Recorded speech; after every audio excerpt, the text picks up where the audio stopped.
Hello friends, this is my first video and in this video I will discuss about some MCQ on child development and pedagogy। तो ये रहा हमारा पहला question और ये है which of the following follows गेस्टाल्टिज्म और इसके ऑप्शन रहे कोल्हार, कोफ्का, वार्थहेमर एंड डी नंबर वाला है ऑल ऑफ दी अबव। तो जैसे कि हम जानते हैं ये चारों ही फॉलोअर्स है गेस्टाल्टिज्म के, तो आंसर हो जाएगा D all of the above. और दूसरा क्वेश्चन है who is the father of child development. ये रहे ऑप्शन जीन पियाजेट, लेव वाइगोटस्की, एरिक एरिक्सन, आर्नोल्ड गेसल और इसका आंसर है ये जीन पियाजेट। और हमारा तीसरा जो क्वेश्चन है वो है according to constructivist theorist which of the following statements would not be correct. तो यहाँ पर बोला गया है कि कंस्ट्रक्टिविस्ट थियोरिस्ट के अनुसार नीचे दिए गए कौन सा स्टेटमेंट करेक्ट नहीं है। तो देखते हैं ऑप्शन में क्या है। नॉलेज इज़ सब्जेक्टिव और बी है learner construct knowledge in their social and cultural context. C number वाला है learners need to be extrinsically motivated to ensure effective learning और डी है knowledge is pluralistic and multiple. यहाँ पर दिया गया है नॉलेज इज़ सब्जेक्टिव जो कि करेक्ट है क्योंकि रेडिकल कंस्ट्रक्टिविस्ट के अनुसार नॉलेज इज सब्जेक्टिव है, यानी कि लर्नर अपने खुद के एक्सपीरियंस से सीखता है।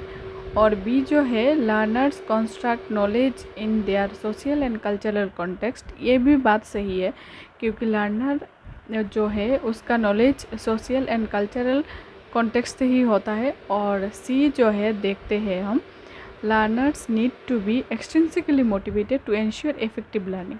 तो देखिए सी में लिखा है एक्सट्रिंसिकली मोटिवेटेड होना ज़रूरी है जो सही नहीं है, तो इसका आंसर हो जाएगा C learner need to be extrinsically motivated to ensure effective learning. Question number 4 है toy age refers to. Options है early childhood, B late childhood, C babyhood, D all of this. तो टॉय एज किसे कहते हैं?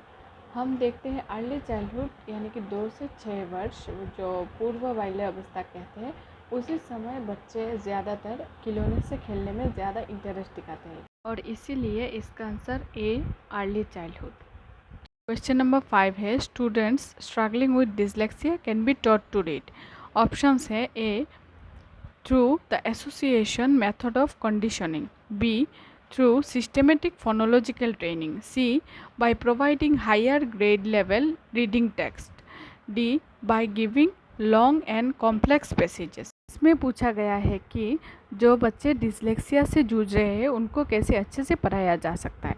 Dyslexia basically एक disability है जिसमें बच्चों को लर्निंग डिफ़िकल्टी होता है और इसको वर्ड ब्लाइंडनेस भी बोलते हैं और इसका आंसर हो जाएगा बी क्योंकि सिस्टेमेटिक फोनोलॉजिकल ट्रेनिंग से ही हम डिसलेक्सिया पीड़ित बच्चों को अच्छे से पढ़ा सकते हैं, जिसमें कि सरल ध्वनि से शुरू करके कठिन ध्वनि सिखाया जाता है बच्चों को।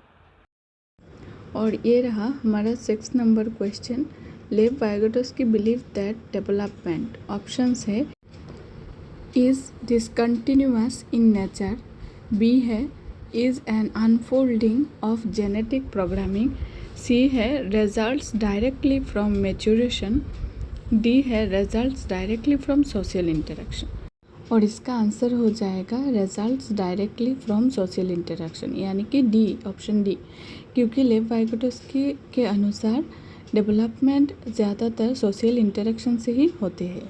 और ये रहा question number 7 Which of the following statements is not correct about learning? A option में ए है learning is facilitated by social action. ये तो बात बिल्कुल सही है और लर्निंग जो है वो facilitated by social action. B जो है वो है learning as a product rather than a process. तो ये देखिए इसमें जो लिखा है प्रोडक्ट रादर देन प्रोसेस, ये बिल्कुल गलत है क्योंकि लर्निंग एक प्रोसेस है। जो लर्निंग जो है वो हम बचपन से लेके पूरी उम्र यानी कि मरने के पहले तक हम कुछ ना कुछ सीखते हैं। तो लर्निंग एक प्रोसेस है और प्रोडक्ट नहीं है। तो आंसर हो जाएगा इसका बी, ऑप्शन बी हो जाएगा इसका आंसर। तो क्वेश्चन नंबर 8 है, which developmental stage according to Erik Erikson is characterized by the crisis of trust versus mistrust. तो ये जो क्वेश्चन दिया है वो एरिक एरिक्सन ने पहले स्टेज में, एरिक एरिक्सन की थ्योरी के पहले स्टेज में है ट्रस्ट वर्सेस मिसट्रस्ट, जो कि इन्फेंसी बोला जा सकता है, यानी कि बर्थ से लेकर 18 मंथ या 1 ईयर कह सकते तब का है। तो आंसर हो जाएगा ए। क्वेश्चन नंबर 9 है, extension of A response is more difficult और ऑप्शंस रहे verbal approach, partial reinforcement, continuous reinforcement, punishment. Verbal approach है जो कि हम वार्तालाप करते हैं या मौखिक जो चीज़ें होती है।